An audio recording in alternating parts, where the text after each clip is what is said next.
everyone. The webinar will begin shortly and will be recorded. Connect with the Campaign for Grade Level Reading on social media. On Facebook, like the page Campaign for GLR. On Twitter, follow the account at Reading by Third. And on LinkedIn, follow us at Campaign for GLR. Please use hashtag Learning Tuesdays and tag us to tweet anything you learned from today's webinar, and we'll be sure to retweet. We encourage you to share your questions, reflections, and observations on social media. Once again, we would love to connect. So on Facebook, follow us at Campaign for GLR. On Twitter, follow us at Reading by Third. And on LinkedIn, follow us at Campaign for GLR.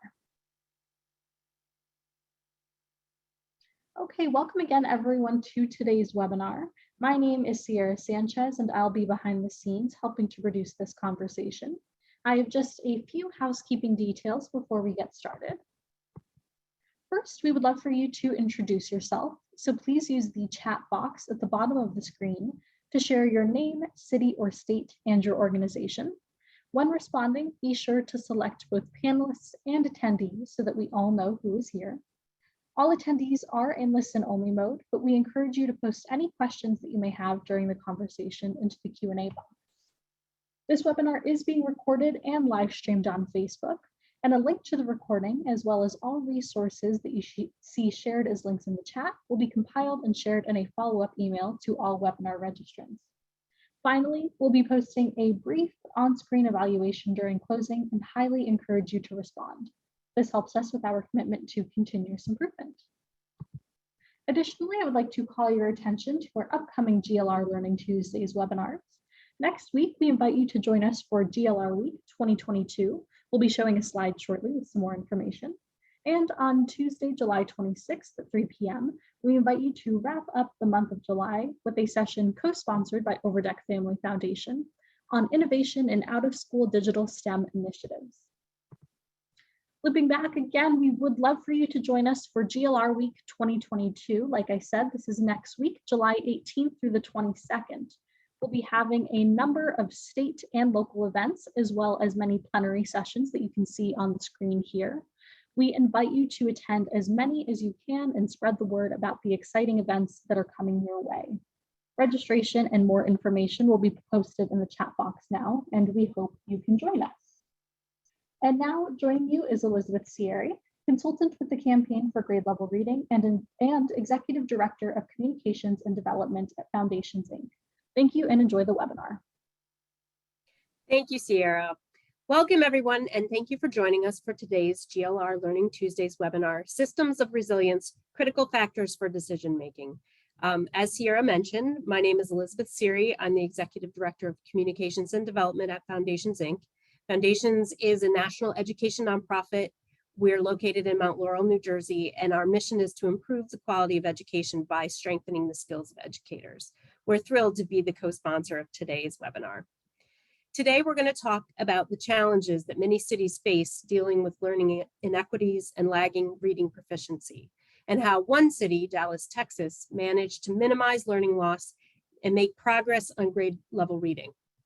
We're going to explore systems of resilience, and that was built in partnership between the Dallas Independent School District and Boston Consulting Group, which focuses on critical factors and actionable insights that helped guide decision-making efforts across the district. Dallas ISD and BCG have been working together for 6 years and have seen amazing results. Memphis Shelby County Schools are in their first year of collaboration with BCG and will share insights from a school district that is still in the beginning stages of this process. I encourage you to read our full biography sheet for our moderator and panelists. We have a really impressive lineup for you today, and their combined experience and histories really show the caliber of expertise. So the link to the bio sheet will be on Clip, and it will also be shared in the chat box. Our moderator today is Cecilia Leong, Vice President of Programs at Attendance Work. Prior to joining Attendance Works in 2011, Cecilia worked for a variety of organizations that focused on district and school reform initiatives. We have an impressive lineup of panelists today. Kelsey Clark is Managing Director and Partner of BCG. Lauren Day is Principal at BCG. Nicole DeSantis is a Principal at BCG. Elena Hill is Assistant Superintendent of Early Learning at Dallas ISD.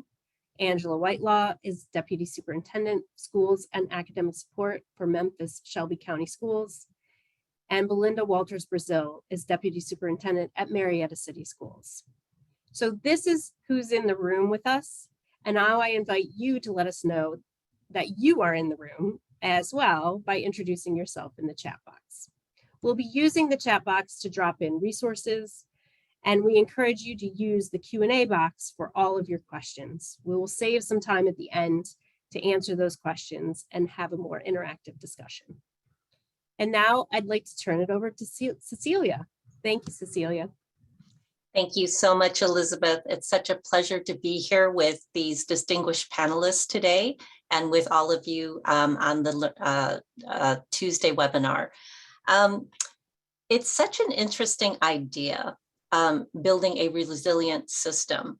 Resiliency is something I typically think of as pertaining to human beings. And yet, what is a resilient system? I think part of what we're going to learn today in hearing the story from Dallas ISD is that a system that's resilient can withstand setbacks, withstand hard things such as the COVID pandemic, and minimize some of the effects and come back faster. So without further ado, I really am so excited to have Dr. Elena Hill from Dallas ISD start out. And Dr. Hill, good to see you again. Nice seeing you. Thank you. Would you start out and just tell us about how this journey began, about how Dallas ISD invested in early learning to improve third grade reading? Certainly. Thank you so much. First, I'd just like to give a little bit of demographic information about the district. We are not unlike any other urban school system with over 200 schools that are geographically dispersed across the city. We do serve a large population of economically disadvantaged families.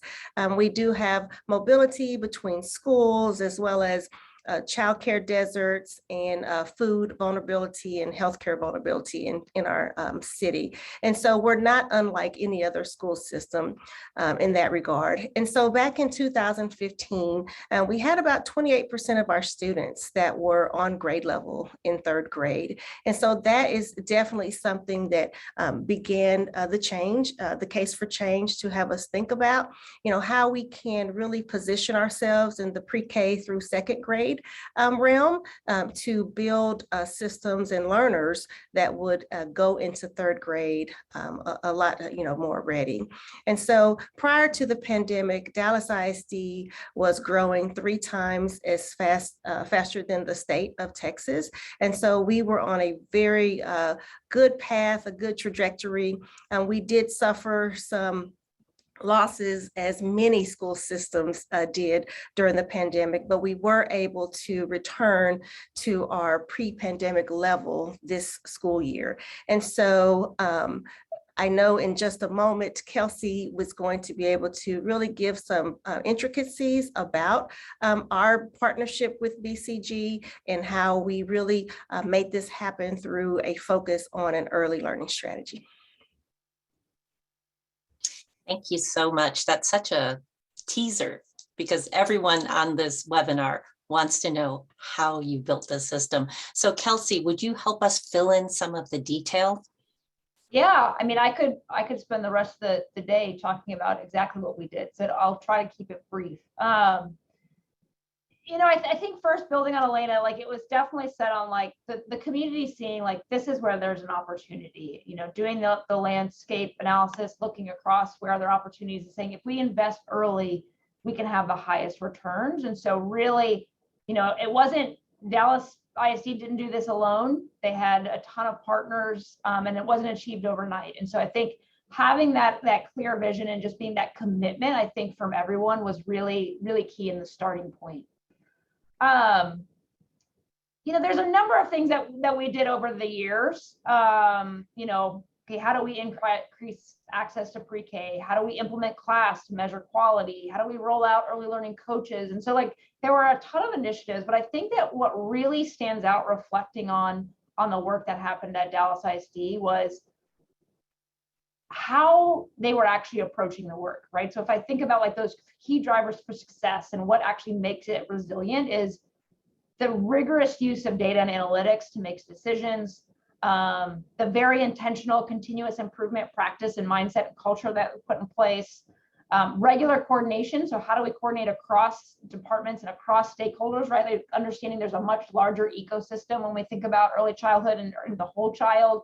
So how do we actually break down some of those silos? And so I really think it's that culture and approach to the work that built that resilience into the system. And that also doesn't happen overnight. One of my favorite stories is, talking to people at the district now, and it's, they're like, oh, we ran this analysis and we saw there's some interesting trends. So we held a focus group and then we ran a pilot. And it's like, yes, that is actually how we should be thinking about these things versus just kind of like, oh, well, we don't really know what happened, but like, let's try something new. And so I think just building in those muscles, which again, took a lot of time, but that approach really helped them, I think, weather the storm of being able to think about, okay, let's be very, systematic about how we're approaching it. Is something I think that just is really different than what I've seen elsewhere. Kelsey, let's go back one slide because I think we blew past that journey. Can you talk a bit more about where that curve started to turn? And yeah, if you actually go 2 slides forward. Yeah, so this we tried to layer on some key things that we were doing. So as Dr. Hill mentioned, right, in 2015, it was really at 28%. And that's when we started, okay, what can we actually do? And using data, and that was a key part of our work, is like, how do we actually be driven by data of saying, if we actually get kids in pre-K, there's going to be a difference. They're going to be more kindergarten ready. They're going to be, like that's going to trickle down. And again, that was a long term. Like we started doing that even before 2015, knowing it was going to take a couple years to actually see that. But really, that was some of our, okay, how do we increase pre-K? We actually then launched coaching model then too. And again, like some of this, we start to see the uptick, even the next year or 2 years out. But I think a lot of that, it took time to implement that and scale it. So you really start seeing the impact many, many years later. Building out the data infrastructure. And so thinking about like, how do we, go from just having a bunch of dispersed data to really a data warehouse that all the data is in sync. We've got people dedicated, analyzing what's going on. How do we, use that in real time and get that into the hands of people who can actually use that data, which we will go into, Lauren and Nicole can go into later. And I think we're finding, and then it starts refining that. And so we saw some quick wins. I think there were some things that we did of like, how do we start to try to make progress as fast as we can? And then how do we put some things in place that we know may take a while, but we know are going to have, a huge impact once they play out. And I think that's what we saw here is, at the bottom of that curve, doing both of those of like, what can we do immediately, but what can we do that we know aren't going to see for a couple of years? And that's when we started really seeing big gains between like 17, 18, and then in 19. That's such an incredible trajectory and upward trajectory. And then 2020, right? Yeah. Talk a little bit more about what happened 2020 and beyond. Yeah, so 2020, I mean, obviously we've got, learning loss like everyone else. I think what was interesting though, is that what we saw is Dallas was able to minimize their learning loss. So looking versus other large urban districts in the state and overall, we didn't see as much of a learning loss as many others, and really contribute that to like what the system was in place, right? And so being able to react very quickly, being able, that kind of nimble, kind of agile response that they were having, like that story I mentioned of like, well, let's pilot something, let's do something. I think they like those muscles were already built so that when the system was shook, they were able to react very quickly. And so I think seeing that, of course, everyone experienced the learning loss, but really trying to minimize that and how do we actually get get our students back, what we, you know, at BCG call like on a V-shape recovery, right? So bouncing right back up to where we were before. And I think that we've, you know, this couple slides before this show that we were able to bounce back to that 2019 level this past year. And so I think that just is talks to about, like I said, the culture and the ways of working that were built into the system, not just the initiatives, but thinking about how you're approaching the work. Yep. So I loved your phrase, we built the muscle before, and kudos to the entire Dallas ISD system for getting back to pre-pandemic. There are many school systems, I think, that are sitting here in utter envy of what you've accomplished so far. I want to invite Nicole to come in and talk a little bit more, and also Lauren, to share about the model that was built. So Nicole and Lauren, if you would tag team and share with us what Boston Consulting Group did to assist Dallas ISD.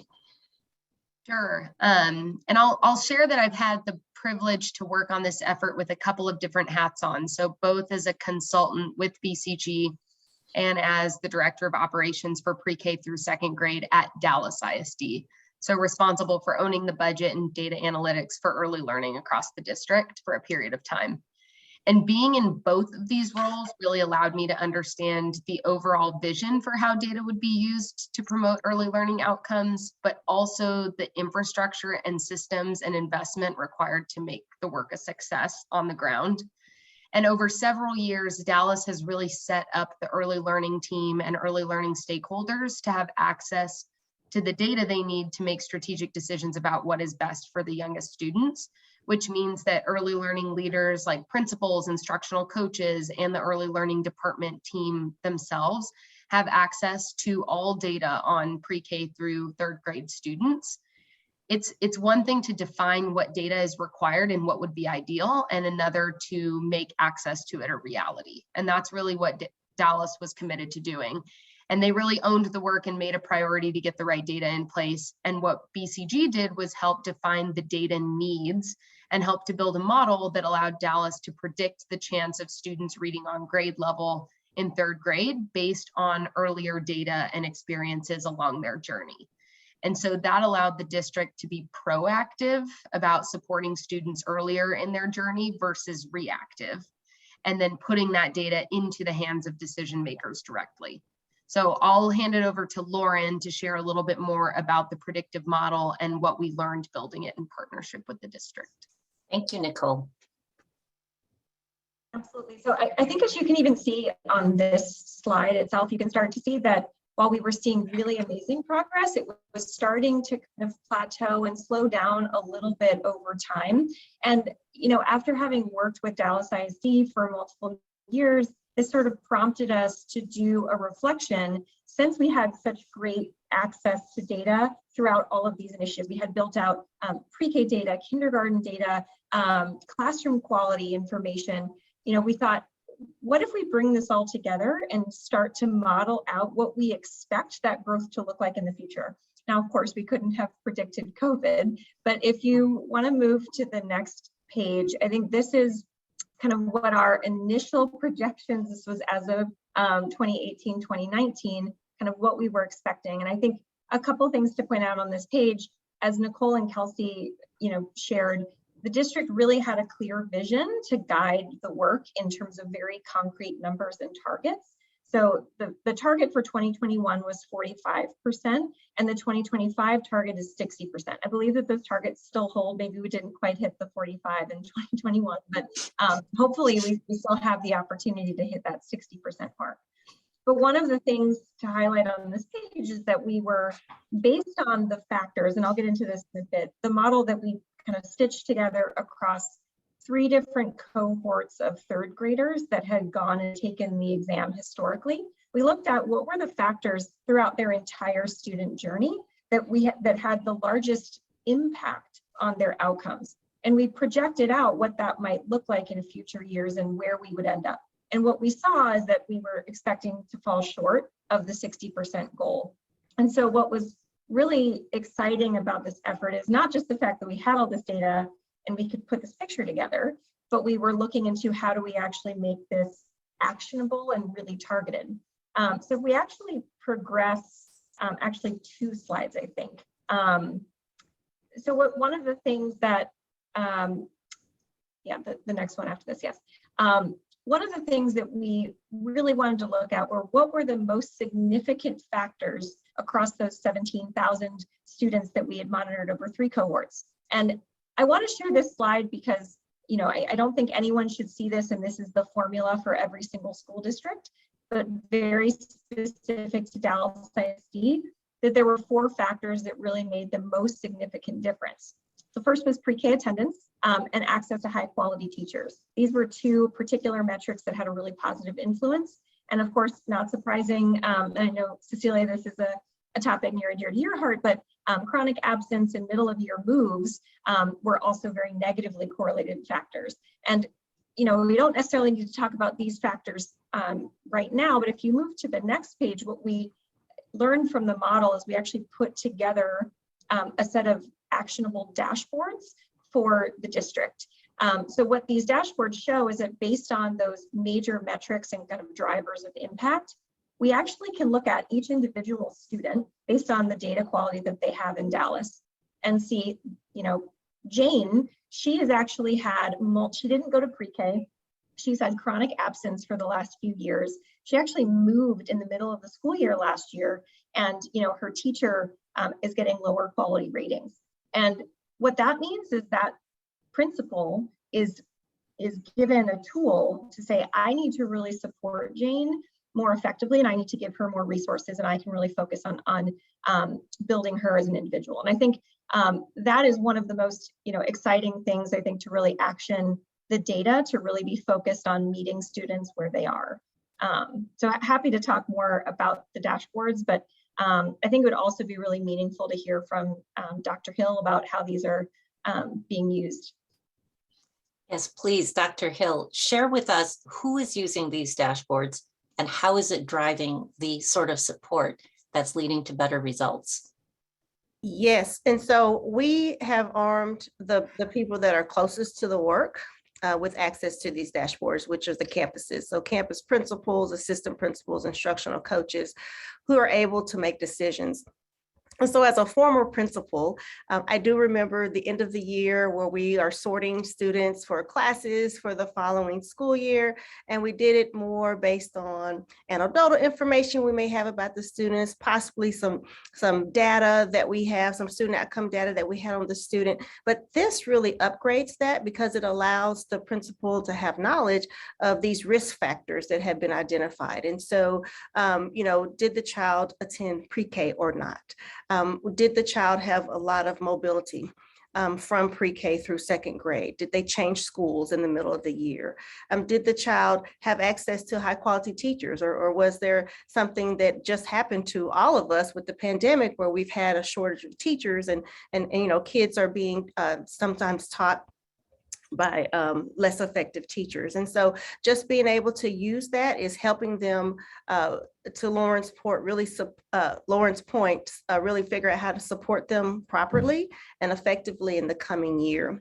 I can give a couple of other examples of how we are actually using this data. So if we take just the pre-K attendance, just truly prioritizing pre-K enrollment in the district. So having a very clear marketing strategy to not only recruit, but retain kids from when they come to us for pre-K to go directly into kinder, and just to keep that continuum clean.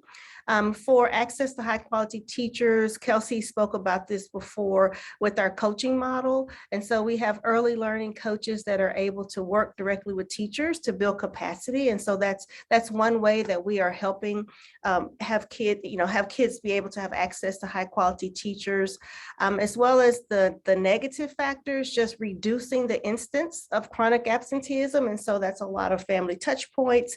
That's a lot of work with attendance teams on campuses to, you know, provide interventions for them to work with their families so kids can be engaged in school and actually show up. And then the middle of the year moves, I think it's just that we can't necessarily stop that, But what we can do is help as much as we can to have a warm transition between schools. And so I'm just being just very intentional about that. The directors in early learning have owned this work. And so we are able to just impact it on a daily basis. Those are such great examples. You know, underneath all these processes is a lot of work and investment, because mindsets don't change overnight. Can you share some stories or strategies of how you got people to embrace using data regularly and this idea of continuous improvement? So I think that's just something from a leadership perspective that we just keep in the forefront. And so one of the things in Dallas ISD's early learning team is we make a case with data. That's one of our mottos that we use. And so just not acting blindly, just based on how we feel or our perceptions, but truly looking at the data to see what it is saying to us. And so we can make a change. And so you know, as I said before, the director team of early learning are equally committed to this work, to be able to use data to really make the changes that are necessary for our kids.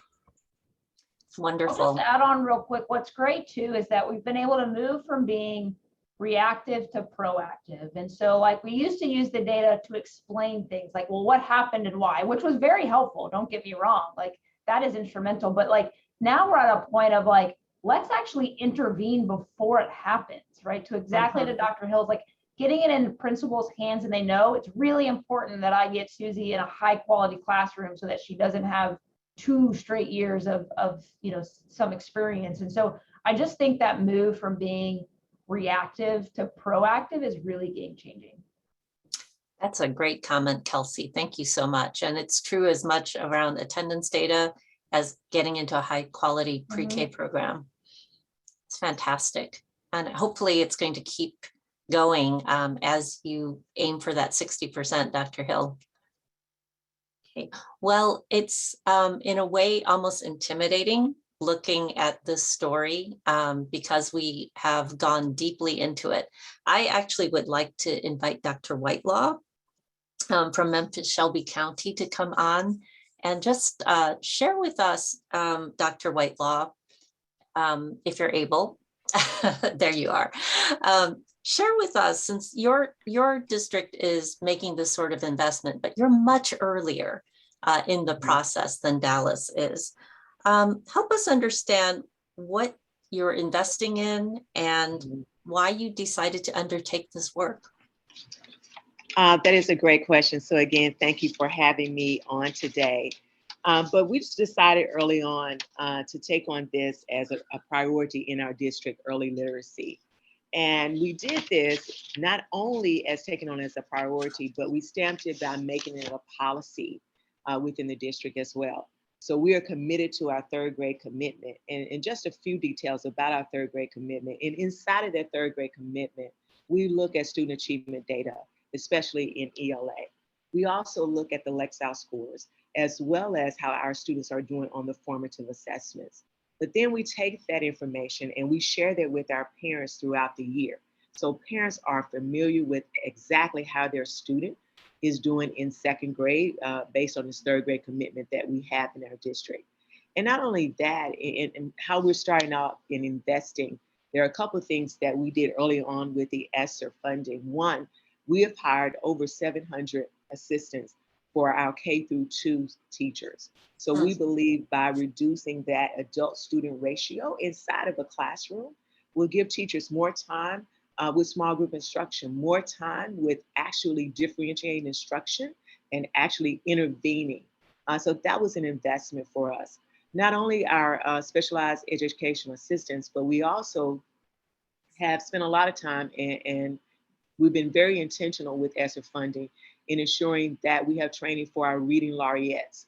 So we have a laureate in every elementary school. So we have 96 reading laureates, and they spend half of their time also coaching and mentoring our teachers in K-2. So those are the 2 things that we believe that will turn the corner. But also BCG has been very instrumental in helping us with starting what we have here, our strategic partners in literacy. And we have a community partners, so definitely first aid, as well as,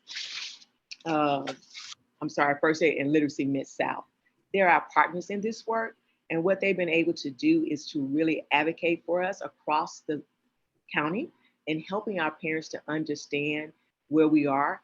So again, BCG is working with us, working with our partners, working with the local communities, agencies to really support this work. Wonderful. And where are you in terms of figuring out the critical data points to look at?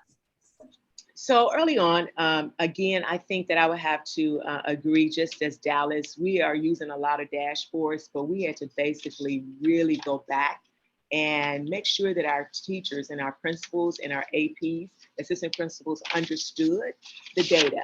So we have created a couple of dashboards in our district to help with this initiative. So every ESSER initiative that we have, we also have a dashboard for it.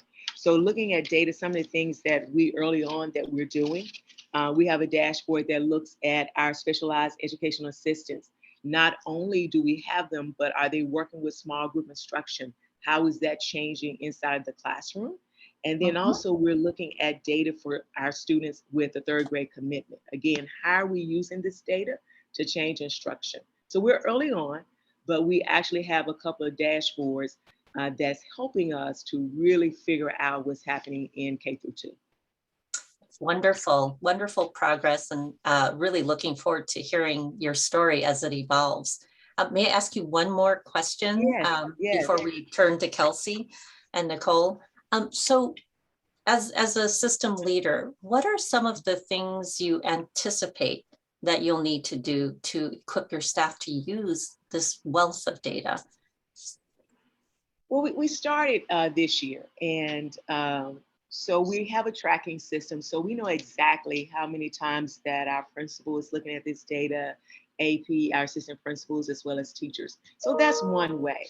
But actually tracking, looking at how many minutes people spend looking at data, we didn't want it to be a compliance. So early on, we had that piece, but we started thinking about how do we use data week? So we have a data week every quarter. How do we use this data? And then principals are able to come and talk about it with their principal supervisors. So we had to change the tone of how we look at data, not as a compliance, but as a way of changing instruction and changing what's happening in classrooms.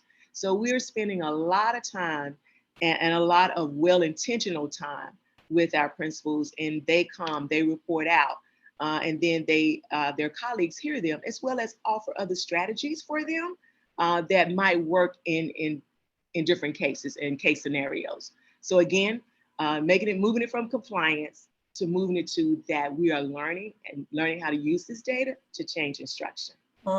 That's an incredible shift. So data isn't a hammer, it's a flashlight, and it's showing the way. That's fantastic. Kelsey, Nicole, based on the work that you've done in multiple districts, right? Both Dallas and now in Memphis, Shelby County and other places, what are some things that district leaders should really be thinking about and investing in as they're considering how to build resilient systems? Yeah, I think there's a couple of things that I think districts can start doing right now. The first I would say is just developing a vision with a really clear, measurable student outcome goals. And I would also emphasize on that, on top of that, equity and how are we actually closing the achievement gap. Then I would say if you don't already, then defining how you're going to measure quality in the classroom and instruction. We've seen some districts use class, others have had homegrown tools, but really needing to measure how every single classroom, and it's just such a helpful early indicator. I think that was really transformative to Dallas, and now we're even working with Memphis. I'm like, how are we actually measuring quality and actually being able to quantify that? And then start pulling together the data to make data informed decisions. I think, it took a long time for us to get to the robust model that we actually built in Dallas. But as you heard from Dr. Whitelaw, like you can still start pulling that data together and start getting it into the right hands. You know, a great example of where I've seen a number of start is just like a pre-K market analysis. Like, right, we've seen a number of districts are like, we've got a lot of pre-K seats, but then what we often find is when you dig into it, are they in the right place, right? Are they the right types of seats? And so I think there are some things that districts can do pretty quickly and easily, of like just starting to actually, how do we infuse that data in our decisions? And then the one challenge that I'll call out, and Nicole, welcome your thoughts too on both that and you know, what districts can do, but impact takes time. And I think often we see districts start to slow growth or even lose ground in 1 year. And it's really tempting to change the course. And I think staying that course is so critical. It takes board commitment, district commitment, community commitment, and you really need resilient leaders to build that resilient system and fortitude, like, and to persevere despite the obstacles. And so I think just really that staying the course is important too. I was just going to say something similar, Kelsey, that what's necessary here is an honest commitment from senior leadership, your school board, and the community that this is a priority, because it's not often easy to make the necessary investments in expanding access for families, staffing up classrooms and instructional coaching programs effectively, and so on. So it's critical to do the upfront work to make sure that you have the buy-in that you need to really move the work forward. And that might, or most definitely will, require making the case for the value of these early years and of the programming that goes on, and articulating that with data so that those less close to the specifics and to the topic can easily believe in its importance. And I'll add too that from the perspective of building out the right data and the dashboards and the views that folks are going to need to make different decisions, it's really also listening to teachers and coaches and principals to make sure that the work that you're doing not only aligns with the overall vision for where you want students to be in the future, but also what teachers, coaches, principals tactically need today to be able to do their jobs most effectively. So really paying attention to the users as well as sustaining the commitment over time. Yeah, thank you both. What a wealth of experience you bring. At this point, I would like to invite Dr. Walters-Brazil to come on and reflect on what you've been hearing. You're an experienced educator, experienced administrator. Love to hear your reflections on both the Dallas story and what you're hearing about the commitment it takes to do the work. Sure, absolutely. And first of all, thank you for having me. Just so some of you know, Marietta City Schools is a city school district that's located about 20 minutes north of the Atlanta metro area. And I felt like there were so many things going on between my esteemed colleagues, between Dallas and Memphis and BCG, but things that just kept reoccurring is like this common focus and commitment that it takes an entire village to make this happen. So partnerships, bringing in an entire community, making sure that all stakeholders are involved and that leaders are supported, teachers are supported. Your central office needs to know what your vision is and the goals that you're obtaining to reach. And I think when your Board of Education understands and you can put that information into data with obtainable goals on where you're going, it makes it, a roadmap that everyone can follow and a venture that you can kind of see progress along the way. So just really impressive. Kelsey, I think you kind of hit the nail on the head. I was so captivated by the comment that you said, using data to be proactive. So many times in education, we are data rich, but we are data unorganized. And so what do we do with that data? How do we actually use it and put it into teachers' hands to make the instructional practices in the classroom change so that's a direct result for students? So Kelsey, I loved that comment. I'm going to coin it and steal it. So I just thought that was really beneficial. But great things going on in all of your districts. It was really nice to hear the results. And Dallas, I would love to get my hands on your dashboard. I love the dashboard that you are using. I think that's being able to show that to administrators and teachers really helps kind of set where you're going. In Memphis, it sounds like you guys are building those as you're going along. So just incredible work happening. Nice to see the focus all over the nation on early literacy, because we all know how important that is. Thank you so much, Dr. Walters Brazil. At this point, I'd like to invite all our speakers to come back on. Let's take down the PowerPoint so we can see everyone's faces. I'm going to kick off some general questions for all of you, but as I'm doing that, I invite the audience to put your questions into the Q&A box. I've seen plenty of comments flying by, haven't been able to read them because I'm actually listening and paying attention to our panelists. But Elizabeth's going to help us in a moment get some of your questions answered. So please do ask. This is your opportunity. So I'm going to start out. I think for many who are contemplating this investment into early learning and literacy and thinking, where do I start? We've heard over and over again, it's about vision and leadership and commitment. So I'd love to go back to Dr. Hill first and say, so how did you get those stakeholders on board? Yeah, wonderful list. So tell us some stories. How did this happen? Well, I've always known that everyone loves pre-K and everyone loves the littles. But when you get to the nitty gritty and you ask, so how are we going to pay for it? Like, who's going to own what piece of the work? That's when things kind of start falling apart. And so fortunately in Dallas, we were able to, from a district perspective, prioritize it as a district from the superintendent's office. And so that what it looked like was turning from just a pre-K department to a true early learning department. So we were beyond just pre-K and really thinking about the continuum between pre-K through second grade. And so it starts there.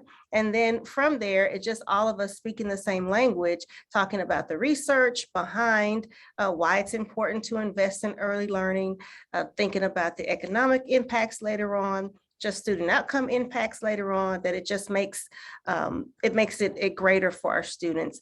And always just backing it up with research. Like we can't argue with the research that what happens with the brain development and everything that we can contribute during these early formative years. Say one more word about some of your external partners.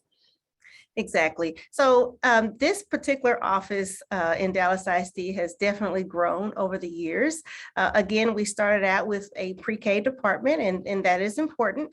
And as the position grew, it really started to grow arms into the community. And so we had to definitely depend upon philanthropists in the area, a lot of nonprofits, just connect with other organizations that had early learning as a priority. And so some of those BCG definitely helped with as we do co-presentations over the years with different groups of stakeholders. This includes the business community, just really making the case that when you invest in early children, early learners as young as 3 years old, that is going to be your workforce for tomorrow. And so they definitely have an interest in building their workforce. So that is something that we always had to keep in mind as we were developing the strategy. Thank you. Dr. Whitelaw, I saw you nodding your head vigorously as Dr. Hill spoke. What would you like to say about getting that support from key stakeholders? Actually, as Dr. Hill was talking, I was writing down some things, and one statement, really, we started off with reimagining 901 in our district, and that is our strategic plan. But early on, we started talking about early literacy as well as literacy throughout the grades 3 through 12. And how we got our partners to join us. I will say this, that Memphis-Shelby County, we are very lucky and very blessed that we have so many people who want to come on board to support us. But what BCG helped us to do, that we're developing one plan for the community, one plan for the school district. And so basically our community partners bought into that idea. So instead of people coming to us, we're saying these are the things that we need from the community, and this is how you can help support early literacy. This is how you can help support our families, because we believe that if we have one plan, one strategy, then all of us can move students in our district. So I was nodding, agreeing that this has been great work, but it's been rewarding work to see all of our community partners to come on board with us, to see what we need, and then help us from inside out. Cecilia, do you mind if I jump in for just a second? Not at all. I was going to go to you next, so go right ahead. Awesome. So I saw someone put in the chat our Literacy and Justice for All initiative, and I couldn't help but think when Dr. Hill was talking about how important it is just for that community involvement and starting in the preschool, which I think also showed up in Dallas as some of the 4 things that the pillars of what they saw for improvement. One of the things, although we didn't have a partnership with BCG, we did partner with, in the Atlanta area, with the Atlanta Speech School and the Rollins Center, which is a speech school inside of Atlanta. And we were actually funded by United Way. And we were able to put together an early literacy program that concentrates for students from birth through grade 3. But one thing that's been hugely instrumental for us is we've started partnering with our community-based preschools, because it's so important. A lot of those preschools and those teachers do not have strong staff development programs.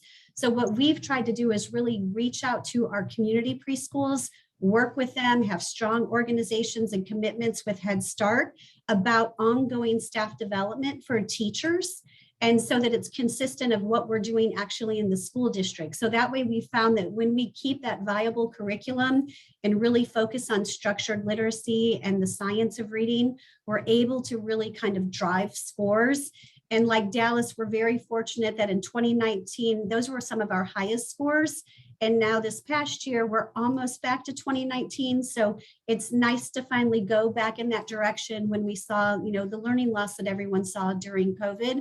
And I would say probably most of our colleagues, we saw some of our biggest losses in K1 and 2 because they missed that direct instruction that they didn't get in small group when they were at home doing virtual learning. And it was so tough to kind of replicate that. So just common things with that pre-K instruction, community involvement, partnership. And I just wanted to echo that we have also gotten back to pre-pandemic numbers. So to us, again, it's been an uphill this year, but we saw the work, we saw the partnerships working inside of our district to get us back to that place. Congratulations to both of you. That's quite an achievement for the children.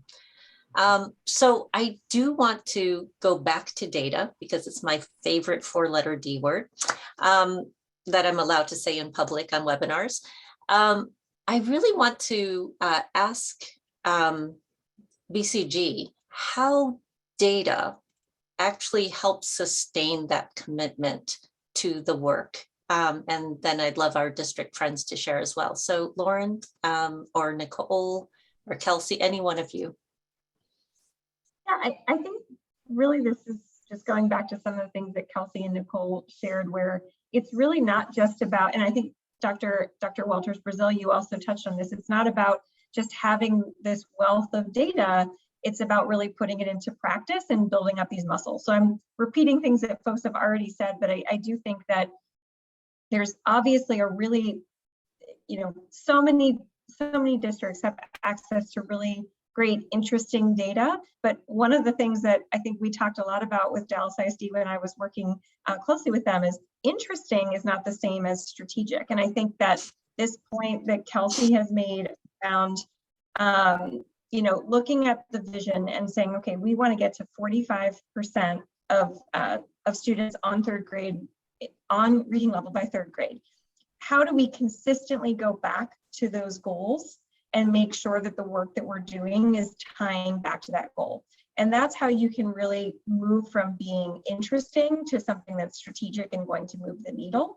I think we had so many conversations, and it's really tempting to look at all of this data and you say, oh, I wonder if this is happening, or this would be a cool thing to see. But we were often kind of pushing a little bit to say, is that going to actually change the way we approach things is that going to be the most important? And I think it was really meaningful for me personally, working with Dr. Hill and her staff to really see the lights come on in terms of like using this data. We worked with the coaching stuff, for example, and we showed them a lot of data around which particular efforts in terms of coaching. So one of the things that we learned, this is a very minor detail, but if you actually had a coach more consistently over multiple years with the same teacher, that actually had much better outcomes on classroom quality. And so really digging in to say, okay, we actually should make sure that these coaches are paired with teachers for over time. And so I think being able to really focus the data on things that are actionable. And showing what works. That's really important, Lauren. Dr. Hill. I would add just. Oh, I'm sorry, on Kelsey. that. Go ahead. I think it's really important. We asked about like, how do you get the community on board and the larger ecosystem? I think the data helps that too. And it helps when you kind of hit a bump in the road, right? I'm like, how do we stay the course? Like I can give an example where there was a year where kindergarten ready went down in Dallas ISD. But we could tell you exactly why to the point, right? Of like, we lost this many points because of this. We had a new curriculum that we all agreed to do because it was better. There was student mobility there. And like, I think it was like really clicked of like, yeah, we went down, but we know why. And so like, we can then have initiatives to directly, target those things. And so I think there's power too on just really understanding and not just like, oh, well, we went down, something didn't work, of like getting really specific and knowing what's working and what's not working. Thank you, Kelsey. So really, there's several parts. One part is using the data to figure out what works and really drive the effective practice. I want to go back to this idea, though, of getting commitment and sustaining it. Dr. Hill, how are you using the results to maintain, sustain, increase the commitment to the work? So BCG's work with us was not in vain. They've spent a substantial amount of time with us, and we have just really latched on. And so it begins with the internal team of seeing the success that comes from the model, but also principals and campuses really seeking out early learning now, because they know that we are armed with our arsenal of tools that will assist them. Many times in schools, the PLC focus is third grade and above. And so when, here comes early learning with a pre-K through second grade system that is going to be a benefit and just truly additive to a school's PLC system and how they look at data, how teachers can respond to data and act on data. And so that is one way that we are truly keeping our efforts at the forefront. Our specialists, our coaching model is something that is very impactful for us. Our specialists are able to walk teachers through data, help them make decisions upon data, help them with instructional decisions, co-teach with them, model, and all of that is simply based on our relationship with them and just our shared commitment that we want our youngest learners to do as best as possible. So I would say that is one of the biggest reasons, biggest ways of how we are just truly having people believe in us and truly buy in to the investment in pre-K through second grade and the dividends that it pays. Thank you. So I am going to stop hogging the mic and ask Elizabeth, are there questions that the audience wants answered, or are there questions burning in your mind? Sure. So we did have some questions about the predictive model. How did you identify and leverage the variables for the model? Other things that were asked were, how did you create buy-in for collecting and reporting the teacher quality data? Okay, So I guess well, start with the first, would BCG like to take the predictive model one? I can speak to the first question, and then maybe I'll pass it to someone else on the teacher quality question. But I think in terms of the variables, a couple of folks were asking in the chat about behavioral data and nutrition data, were those types of variables included. We wish that we had every single variable that you could track. We wish we had vaccinations and health screenings and nutrition data, and really connecting those dots. We still, despite the wealth of data that Dr. Hill and her team have access to, it's still a really small picture of what students are facing, particularly outside of the home. You know, there's just a lot of factors that we are not looking at. So one of the really important processes that we went through is, number one, we had the benefit of having worked with the district for several years. So we had an understanding of what our key hypotheses were. And then really worked very closely with the early learning department to refine those hypotheses. So one of the ones that really stuck out to me that I'll highlight here is the middle of year moves.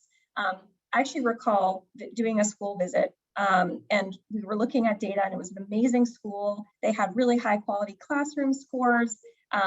Their results were much higher than the average, and typically. And then when we looked at that year, it was the middle of the year, and their scores had declined in terms of their assessment. And we sort of raised our hand. We said, seems like things are really going great. Why are these declining? And they said that a new homeless shelter had just relocated into the area, and they had to onboard about 50 additional students into the elementary school, and their scores went collectively down, and those students had been in a different school. And so what we were thinking was, okay, how do we actually test that? What does that mean? And we actually, and I'll just go really deep for a second, we actually looked at every single student in terms of their student ID. We looked at where were they at the beginning of the school year, what school were they assigned to, and were they at the same school at the end of the year? If they were not, then we marked them as moving schools in the middle of the year. And that variable in and of itself was one of the major predicting factors, which I think Dr. Hill indicated they're now trying to take action on to have better handovers when students are experiencing that. We also compared it to end of year moves. That still had an impact. So if you move in the summer, in between school years, it's not as bad of an impact, but it still has a negative impact. It just wasn't one of the most significant factors. I'll add one more point, and then I'll pass it to the teacher quality question, which is, this was not just about, there's a lot of data behind this where, that was looking at an aggregate view. You can also use this model to see the prevalence of these factors across different student groups. And you could see the prevalence of middle of year moves was really significant among Black and Hispanic populations. And so, that was one of the things that we also wanted to look at. What were the most important factors, but also how frequently is that occurring and how many students does it impact? That's great. And I've seen different school systems actually look at other student groups like students in foster care and homeless students, and that same mobility issue having an impact. Dr. Hill, would you like to start on the teacher quality one? And if you want to add anything about this particular example that Lauren was sharing too, feel free. Sure. So yes, I will. I'm looking at the question, and it's talking about the buy-in for collecting and reporting the actual data on teacher effectiveness. And that is one thing that we are fortunate to have in Dallas, which is a evaluation system that stratifies teachers across a continuum of effectiveness. And so teachers have their evaluation score, which is private, but then they also have an effectiveness level. And so this particular piece of the dashboard is principal owned. And so no one else will see that. So a principal in his or her school will always have access to previous evaluation ratings and things like that of the teaching staff. And so the principal can have that information and can just know if that's a risk factor or not. And so it's super helpful when a child is coming to the school from another Dallas ISD school that the principal may not have knowledge of. Just, has that child been instructed by an effective teacher? And more importantly, from my perspective, it really can tell a principal a lot about his or her own system. And so if a second grader has a flag for teacher effectiveness, that's certainly something that we can even help with the school to help build up the pre-K through second grade teaching staff at the school. Dr. Walters-Brazil or Dr. Whitelaw, do you want to add anything to this question? Other when than we I'm think about- super interested, sorry. So Dr. Hill, I'm just super interested in how you guys use that effectiveness score. So I saw Angela shaking her head. I was leaning in too. So yeah, I think that that's very beneficial. I'm kind of thinking about those teachers who we know get students into quadrant 4, who are effective teachers. And we know what happens when a student doesn't have an effective teacher and the learning loss that can take place. One thing I think that we didn't talk on about this, when we're looking at all this data also, like teachers will, not the effectiveness rating, but the actual student rating and being successful in programs that have the longevity to kind of carry on and sustainability. When teachers start seeing the data move and knowing that the practices they're doing are actually making a difference for students, that buy-in is just genuinely in place. And you'll see teachers go, oh my gosh, this really worked. So I think sometimes just making sure that we have enough coaching and pieces in place for teachers to be effective, because they don't come to school every day not to be effective. They need additional support on what we need to do to reach every student so that every student can be reading on grade level or ready to read by 3rd grade. And I would agree as well with both Dr. Hill as well as with Belinda. But I do think that even in Memphis Shelby County Schools, while we're looking at their LOE, their level of effectiveness, we often think about getting students to the achievement line. But what we really focus on, how do we move our students that are 3 years behind? Are they moving students to ensure that we create this space where they're catching up? And so that's important with us, and how we buy in the same way, that when teachers really feel that they're moving students, that they are able to move them to achievement. If they're able to move them from below to approaching, if they're able to move them from approaching to on track, then that they can see their worth, their value, and then we see the buy-in from the district. And I think for us, having over 60-something% of our schools who 60-something% of our schools who met their AMOs to a certain extent, or the district, we feel like that we're getting that traction as we look at our pre-pandemic numbers and looking at our literacy scores at this point. So unless Elizabeth, there's a lot of other questions. I have one question in my area of interest. I do want to ask about that factor of chronic absenteeism.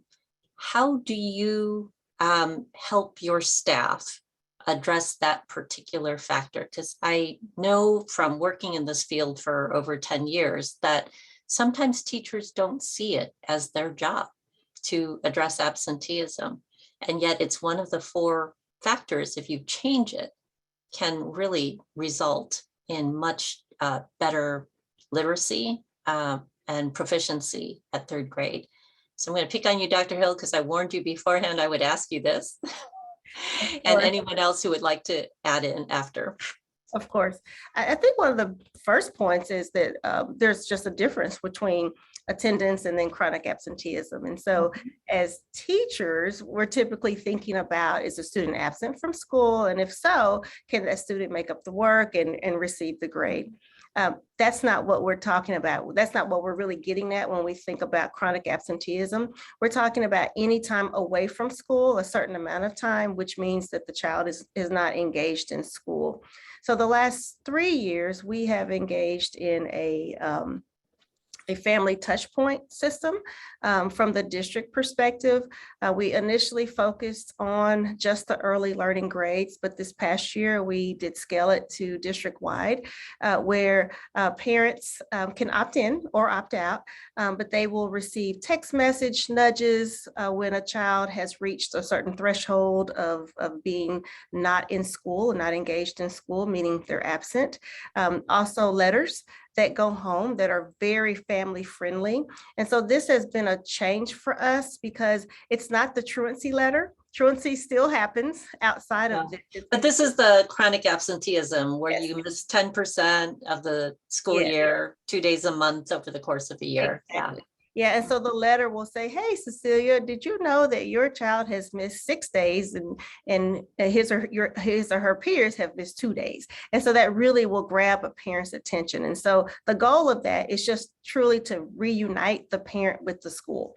And so that's one piece of it. The other piece is just finding out what the need is, like what are the barriers to why kids are not engaging in school. And I say a joke, it's not a joke because it's the truth, but 4-year-olds are not driving themselves to school. So we're normally speaking to the parent and really trying to figure out, is it a transportation issue? Is there a health issue in the home? What else is going on and how can we connect you with resources? So that's one way that we have helped with our chronic absenteeism in Dallas.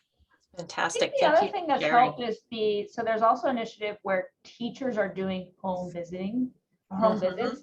And I think that opens the door, right, to like more open transportation, like the communication between the families and the teachers. And to your point of like, it's not their job, but they now have a connection with the family. So they actually feel that they have permission, I think, a little bit more than they did in the past. That's exactly right. You can learn a lot through a home visit. You can learn so much about a family, and a teacher can learn so much about just their own practice and how they interact with kids. Fantastic. And BCG team, how are you equipping various folks in departments and groups in Dallas ISD to use that particular data point? Or is that Dr. Hill's job? Well, we certainly were thoughtful about how to make sure that it was being reported on a regular basis, right? So since we're not in schools or on campuses every day, we're not able to make those direct changes alongside principals and teachers. But what we were focused on was ensuring that the dashboard that was built to share risk factors with principals and instructional leaders on the campuses was highlighting this as a topic. And then working with Dr. Hill and her team to help think about how to strategize in the hot spots where we're seeing this as more of an issue in some places than others, right? So being thoughtful about what are we going to do where we're seeing this risk factor pop more frequently than in other places. Right. I love that because, you could have a highly effective teacher, and if the student isn't there, that's what's really going on, right? Versus you need to work on coaching the teacher, et cetera. Dr. Whitelaw, do you want to say anything about this particular item? Chronic absenteeism, as a matter of fact, Kelsey and Nicole, we were all talking about it this morning.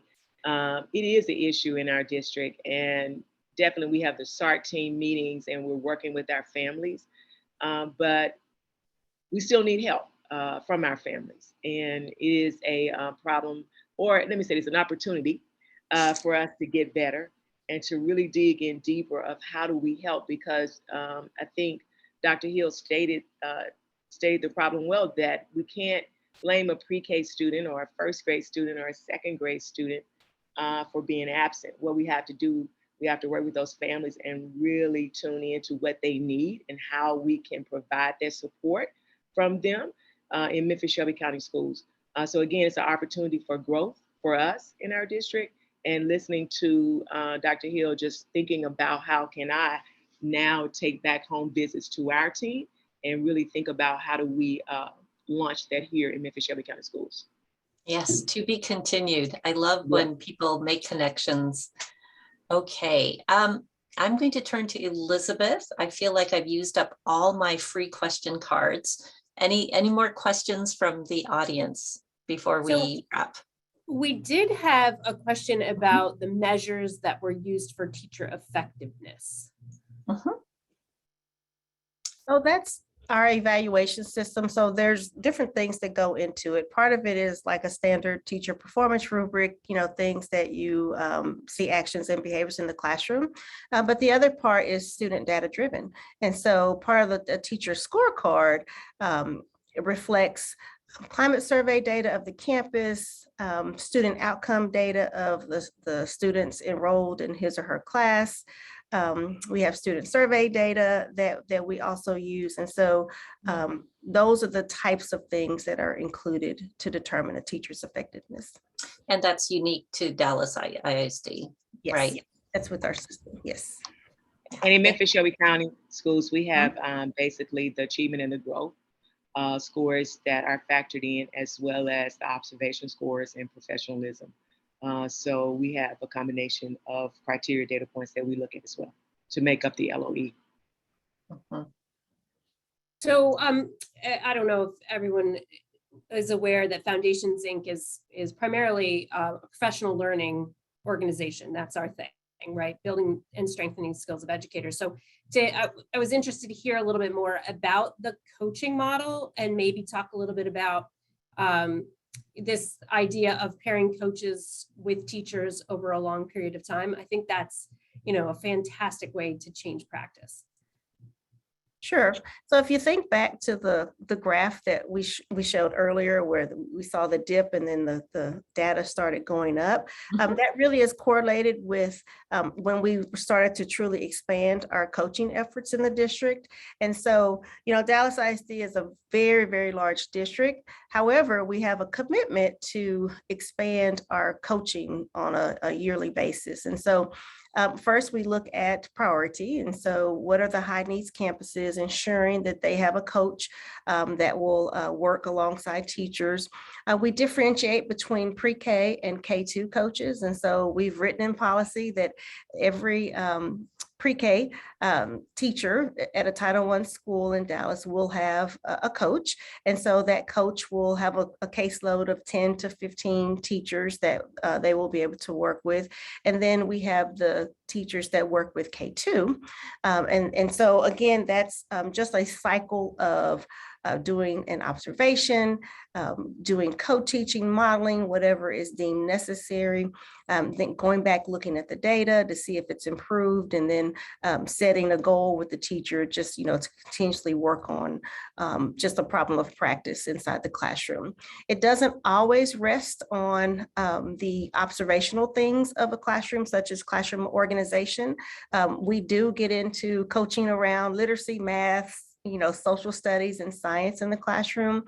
We depend a lot on the class observation tool because we know that that is a strong predictor of later success. The higher quality of the classroom, the higher, the kids are going to do later on.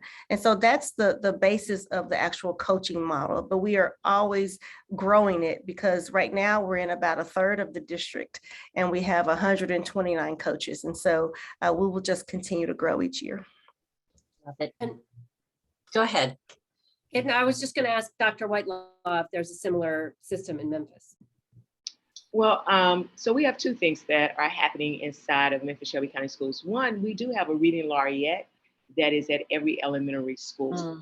But our reading laureate is not a full-time coach, or they don't have full-time release.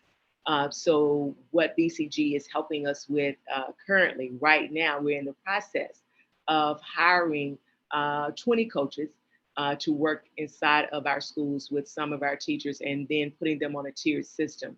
So we will have 20 coaches that directly have an impact on a set of teachers. Then we will have reading laureates who will be working with a set of teachers. So we're not at that place where we have full-time reading coaches for every school. We just have a reading laureate. And in the fall, we will have 20 full-time literacy coaches dedicated to that particular work based on the teachers that need that support. Okay, I saw a question pop in from the audience about parent-teacher home visits. How do you position home visits so as to justify trust and not to appear as it's checking up on families? I could start there. It's the teacher that's doing the home visit. So the teacher is just reaching out to his or her population of kids and just asking permission. We don't just bombard a family. You ask permission. Can I come over? Can I just visit with you for a little bit? I think many times it turns into dinner or sometimes it turns into, the child just being excited about their teacher coming over. It's about 30 minutes, but the teacher is trained on, how to interact with families, how to communicate with families, and then how to gather data during the visit so they can use it to really help them later on. So it's about building relationships and trusts with families and just, taking advantage of all the yeses that we get. Wonderful. So consent as well as relationship.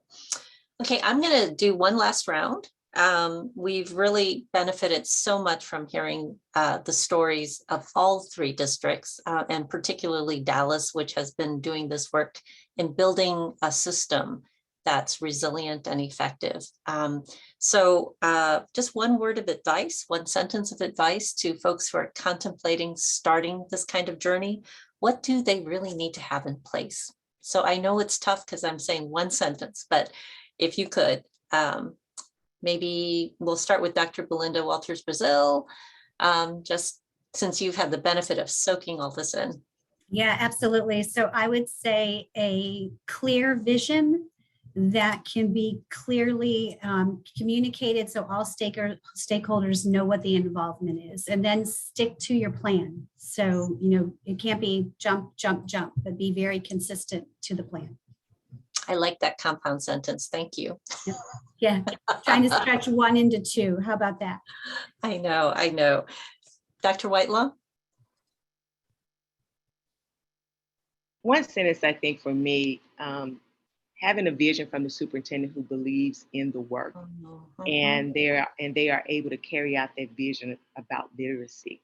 So I think that's my one sentence, that a person has to have the vision so that they can convince everyone else to buy in that vision, even before they make the step to come on board as our partner. And from that top leader, the superintendent. Thank you. Let's turn to the BCG crew, because I'm going to give Dr. Hill the last word. Lauren, would you like to start? Sure.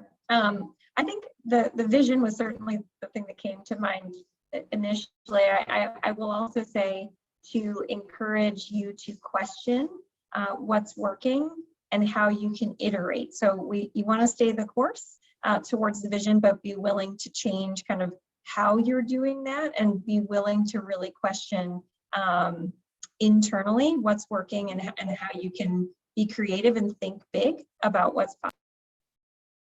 Love that. Nicole?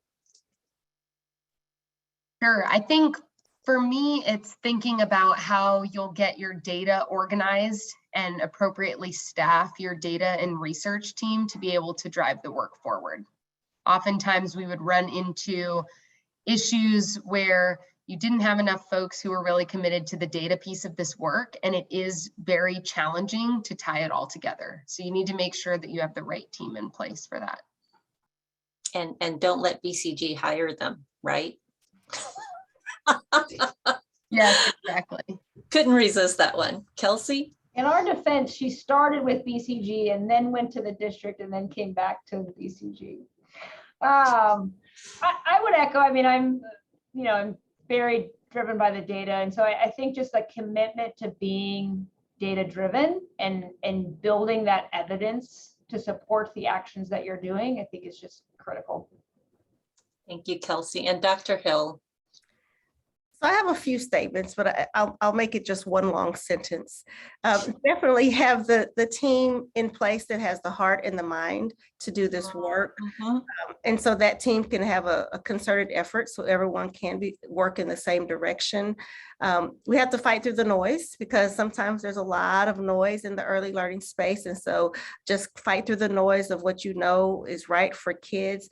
And then you can always change the plan or the approach, but never the goal. Thank you all so much for the words of wisdom, the stories, the journey. I wish you all well.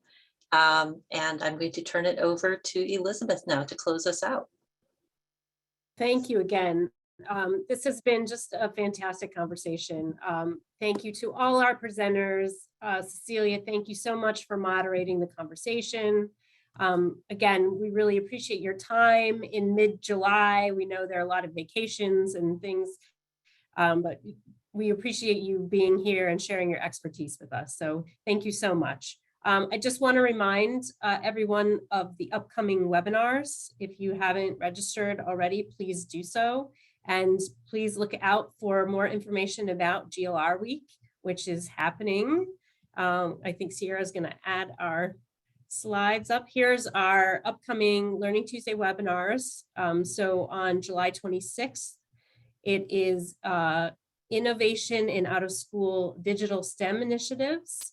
It's co-sponsored by the Overdeck Foundation. and GLR Week, July 18th through the 22nd. There is a poll that you should see popping up before we end today. Make sure you take some time to fill that out. We'd love to hear from you.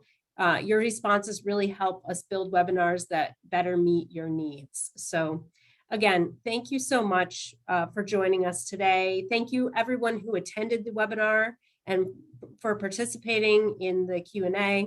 And we'll see you next time. Thank you so much.